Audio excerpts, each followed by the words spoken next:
Sometimes our futures turn in an instant. Someone we meet, a phone call, a flyer on a notice board. It's like the butterfly effect. And it's not until later that we see the signs. We're all vulnerable. When 4 people vanish from an isolated WA town in 2007, everyone's left wondering what they missed and what they could have done differently. I'm Dominique Bayens, host of Expanse, the Nan Up 4. Binge all episodes now. Search Expanse on ABC Listen and iView. ABC Listen. Podcasts, radio, news, music and more.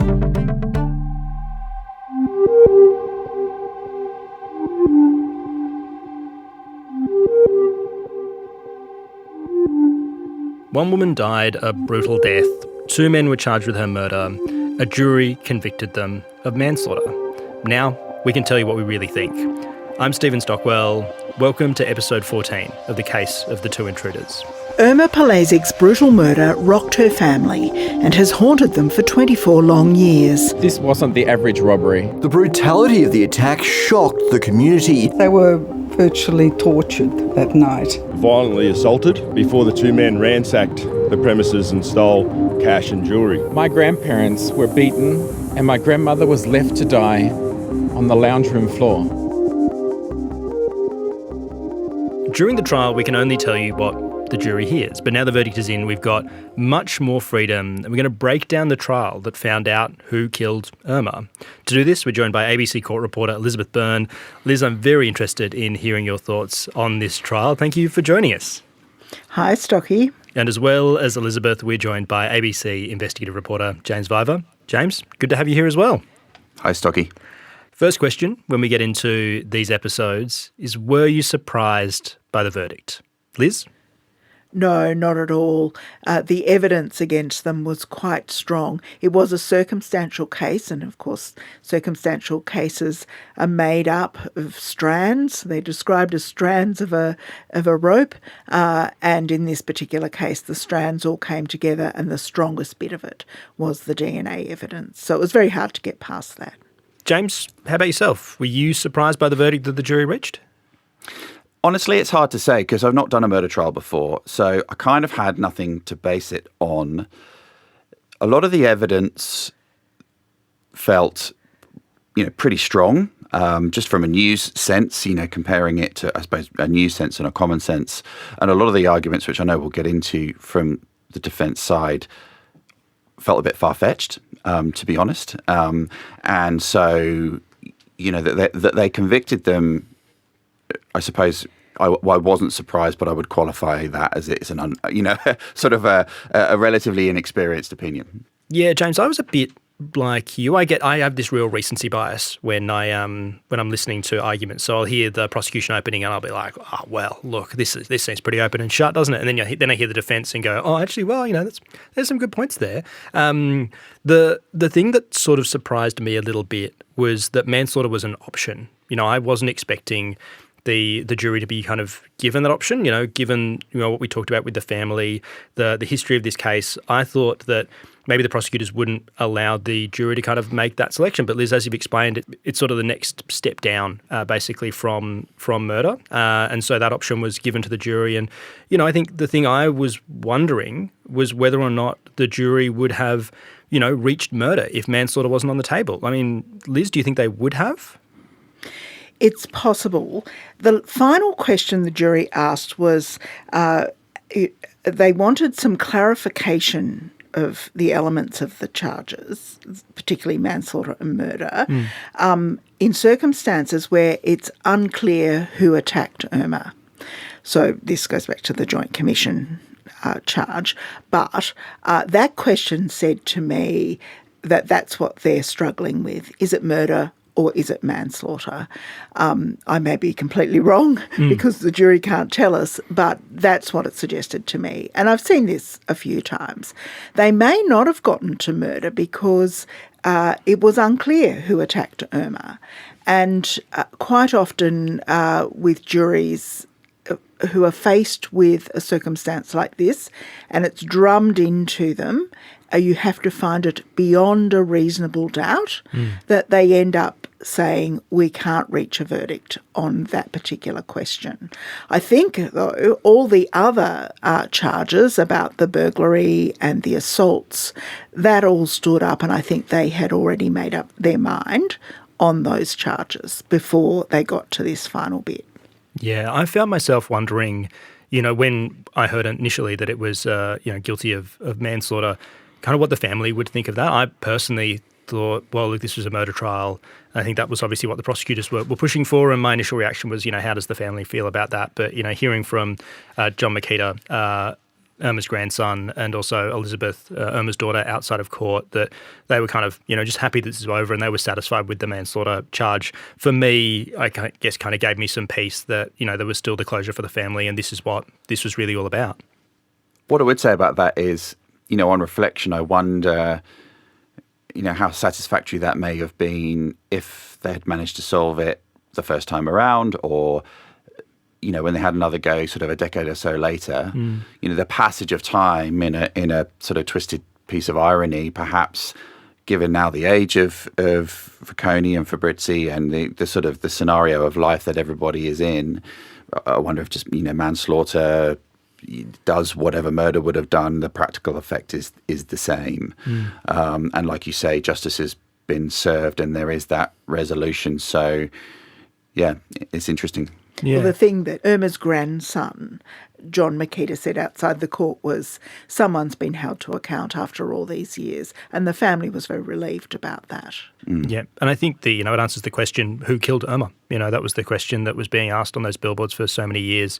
And manslaughter is still a method of killing someone, and so that is the verdict that was handed down in relation to Steve Fabrizi and Joseph Falcone. James, talking about the kind of the length of time of this investigation, something I found myself coming back to a little bit is just the way the evidence was collected and presented at the time. We're looking back, 1999 is when this robbery occurred, when Irma was killed, and just the foresight of investigators to collect the evidence that was, most likely kind of crucial in delivering this verdict, the DNA evidence from the fridge. I mean, Liz, it's sort of incredible that, they were able to do that and then get this verdict all those decades later. Well, probably unlike you, I remember 1999 and I had already been covering courts for quite a while at that time, and we thought DNA evidence was, quite advanced. But what the scientists knew was that techniques were advancing all the time. It was getting better and better. I have seen a few trials collapse on the basis of DNA evidence that didn't stand up. But as time went on, the sort of rates of how you could tell if it was one person against another really improved. The techniques for even uncovering that there was DNA there improved. And they would have known that that was the trajectory of this science. And so the foresight was, probably quite a reasonable thing to expect of them. But, it is pretty incredible that they did go exactly to the right place. And that's because Gregor had remembered seeing somebody take a swig out of something from the fridge, and they knew to test anything you could drink from. Yeah, there's sort of a humility to it, isn't there, with those scientists in that moment, knowing that just because they are working at the sort of ragged edge of their science today, in a year, 5 years, 10 years, they know it will be better because it wasn't as good before them, if you see what I mean. So it's kind of built into that science that we will improve, it will improve, the science will improve. And so it's sort of, hopeful for the future. Then they'll keep those samples, those epitubes at -80, just on the off chance that it can solve a murder, manslaughter in a decade's time, 2 decades' time. And so it proved to be. Yeah, it makes me wonder how much stuff they've got in a freezer at the moment that we'll be talking about in 10, 15, 20 years maybe, who knows.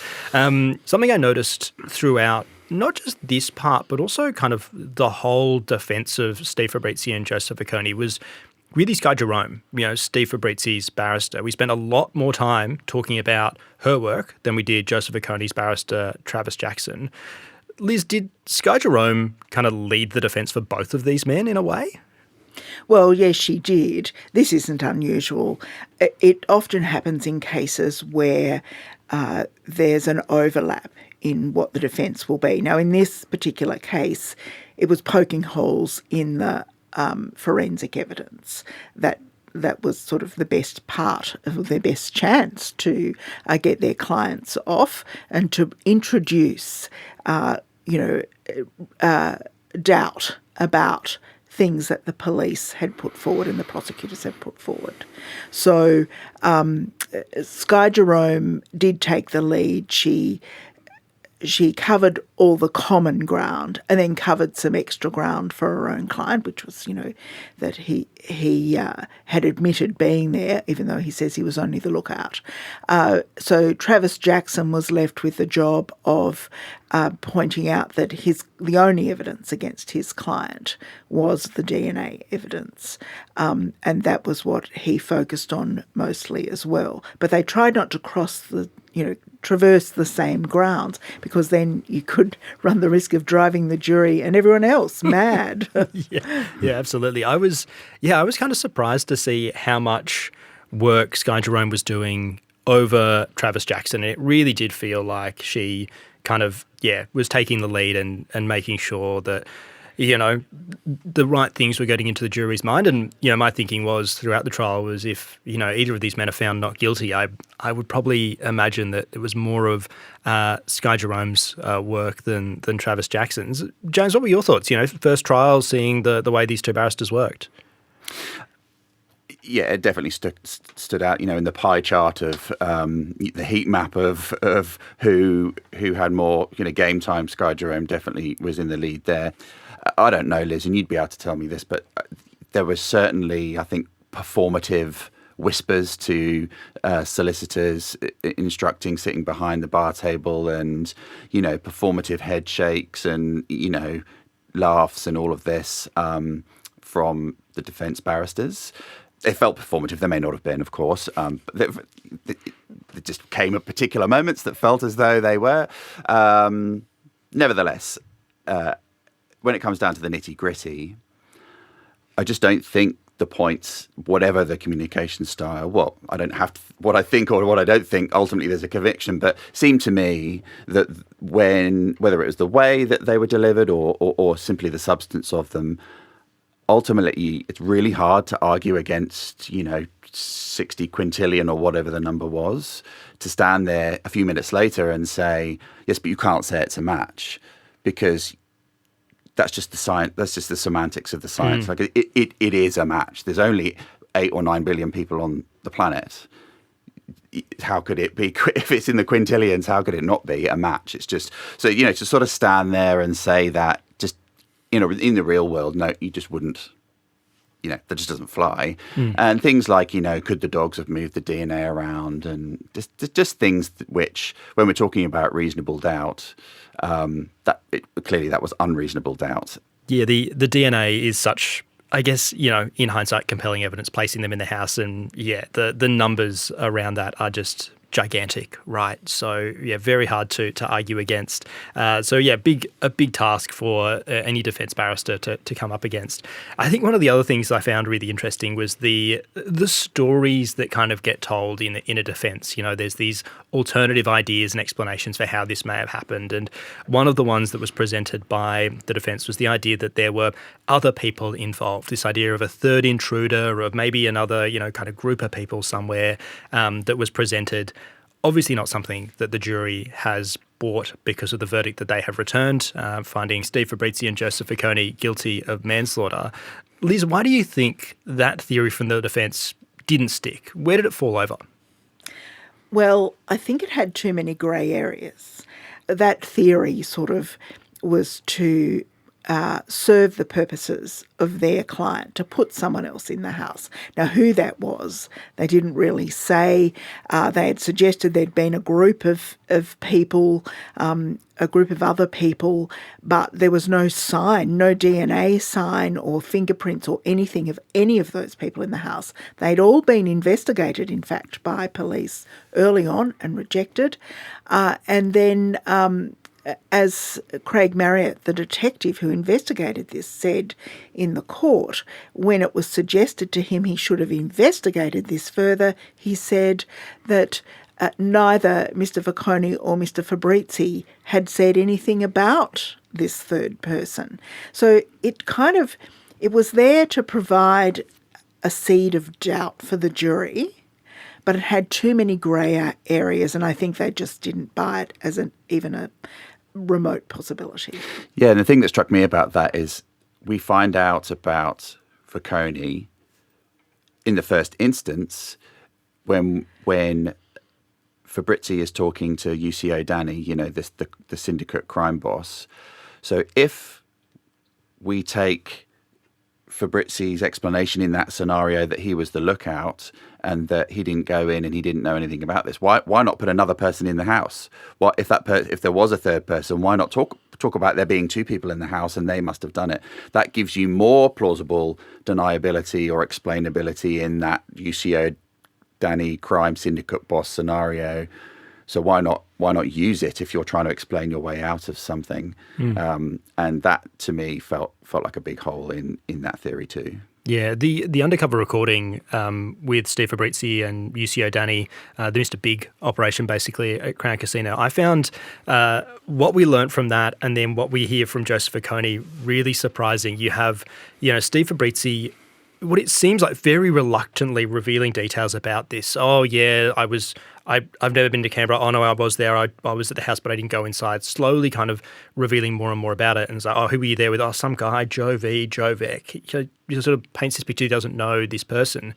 And then you have this interview with Joseph Vacconi where they're like, oh, do you know Steve Fabrizi? And he's like, yeah, absolutely, I know Steve Fabrizi. We grew up in Hungary together. We travelled Europe. We met up in Australia. And, in his police interview, he just seemed, this is Joseph Vacconi, he just seemed so kind of comfortable and confident. He was very happy to share his kind of life story and talk about, his movement, his family, all of these different things, and just didn't give much away once he got to whether or not he'd ever been to Canberra or his involvement in the robbery in 1999. I mean, Liz, were you kind of surprised in the styles or I guess the confidence of these men when they were dealing with police? Well, I was. Fabrizi was interesting because he was so remorseful and he kept apologising and looked very defeated because, of course, by then he would have realised he'd been duped by an undercover police officer. Vacconi, on the other hand, seemed very relaxed by comparison. And he also, it was like he had his answers ready when they said about the balaclava. He said, oh, well, he might have stolen that from me when I was welding his truck. And then he said, he's got a habit of taking something. That's the kind of person he is. And then he was asked about why Fabrizi might have dobbed him in. And he said, oh, well, he might be jealous of me because I've got a family. The animosity Vacconi felt towards Fabrizi was, quite different, quite stark. The other thing that jumps out at me is that Vacconi would have known they were coming for him because his friend who also knew Fabrizi, had sent him a clip of the news showing the arrest of Fabrizi weeks before Vacconi himself was arrested. So he knew they were coming eventually, and yet he sat there. He wasn't like a man who'd been surprised with the charge of murder. He was quite relaxed, and I thought that was an interesting way. I think he thought he could deal with it, dispense with it, but of course the DNA trapped him. Yeah, it was fascinating to see just how, confident he was in that position, and just how happy he was to tell his story compared to Steve Fabrizi, who just seemed kind of shocked. The thing that they both have in common, and that is really chilling, particularly for Vacconi, they sat there in that room and that, as we now know, they've been convicted. They knew what happened, and certainly we know, because of the conviction now, that Vacconi was a man who sat there in that room knowing, albeit 25 years ago, that he had punched a 70-year-old woman in the face, 70-odd years old. That's chilling. And whatever about who did what and who struck what blow on whom in the house that night, a combination of the two men made that thing happen, and they both knew that. And particularly Vicconi sat there and said he didn't know anything about it when actually he did. This is a violent, brutal, savage attack. They hit her hard enough that her false teeth flew out onto the floor, and, let alone that she died of her injuries. And so, whilst we go through the sort of ins and outs of the trial, that is the thing that I am still left with is those two men knew what happened, and to a greater or lesser extent showed remorse or didn't, and made admissions or didn't, but still they knew what happened and they still tried to get away with it to a greater or lesser degree. Liz, what do you think of that kind of assault, the senselessness of it all? Is it something you've come back to much throughout this? I think it's been the biggest thread through this whole thing. I found it quite shocking, the degree of violence against Irma. And as the autopsy report suggested, it was serious interpersonal violence. There were a lot of injuries on Irma's body. The man who ran the forensic team that examined the house, Clifton Frost, also described some of the injuries to Irma. Now, I see this in, other cases where the victim has survived. It's shocking. I think the terror is the thing that gets to you, the terror she must have felt while that was happening. And it was a significantly more violent attack because they can tell from the injuries all over her body, than Gregor appears to have suffered, although he also suffered from quite a few injuries. So I think that, that kind of attack on a woman who was only 73, it's really quite a terrible thing to contemplate. You've sat through so many trials, Liz. I mean, does the violence in this one land differently because of the age of the people and the situation they were in that night? A little bit, but this sort of terrible violence is terrible violence, and I'm pretty sure most victims of something like this would feel the same level of terror. But I suppose almost from a moral perspective, the idea that older people being subjected to something like this is just really terrible. Yeah, the thing I find myself kind of thinking about is, my grandparents in a situation like this and how I would feel if that was happening to them. And I think probably a lot of people who've been listening to this podcast have thought about that in the sense of their own families, their parents, their grandparents, imagining what would happen if they were in that situation and how they would react and feel about it. James, can you put any reason to the violence of the attack that night? And again, that's the thing I keep coming back to. No, I can't. That's the thing I keep coming back to is, you're not going in to rob crime bosses or bikies or someone who poses a great threat in this scenario. You're going in to a couple of retirees, winding down for the night watching telly, as Liz said.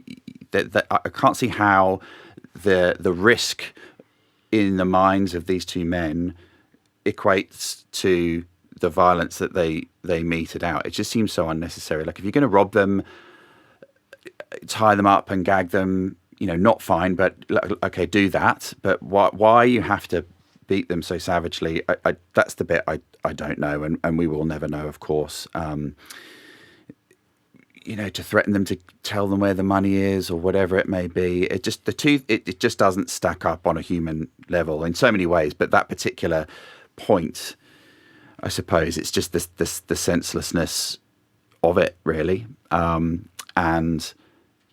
it was exactly that. The terror, as Elizabeth Makita said outside court, that is Irma's daughter. Even now, that's what she cannot get out of her head. The thing that stays with her is the fear and the terror and the pain her mother must have been in her final moments. That's the thing that she's lived with for 25 years. And she said, we'll never leave her. whatever about the conviction, that mental scar is there forever. Yeah. Speaking of the family, they've been waiting decades for this verdict. It's an investigation that's been running for such a long time, trying to find out who killed Irma. We now have an answer. Steve Fabrizi and Joseph Oconee, the men that killed Irma in 1999. Liz, how's the family at the moment? Well, I think they're still sort of settling a bit. I was pleased to hear John say, "I can now sleep at night." So there was enormous relief. I presume they'll be going through a range of other emotions as time goes on, as we all do with grief, and their grief has been very prolonged. But so far, so good. Yeah. James, you spent quite a bit of time with the family as the jury was deliberating, also throughout the trial. Did you get any insight into what that process was like for them and I guess how hard it would be at this kind of final stage? No, I didn't ultimately, and it's not my place to, I suppose, because unless you've gone through it, you can't even begin to understand. And I think the more you chat to them and the more you even try and consider it, you think, well, it's not even my place to even begin to imagine, let alone. I mean, you can guess and you can talk to them about it, but like you say, the sleepless nights and the thoughts that go through their head, I mean, it's horrific, really. And the fact that, John has sat there through the entire trial, near enough every single moment, it just is, the strength that takes is staggering, it has to be said. But so to answer your question, no, I can't, because thankfully I haven't been through that. You wouldn't wish it on your worst enemy, really.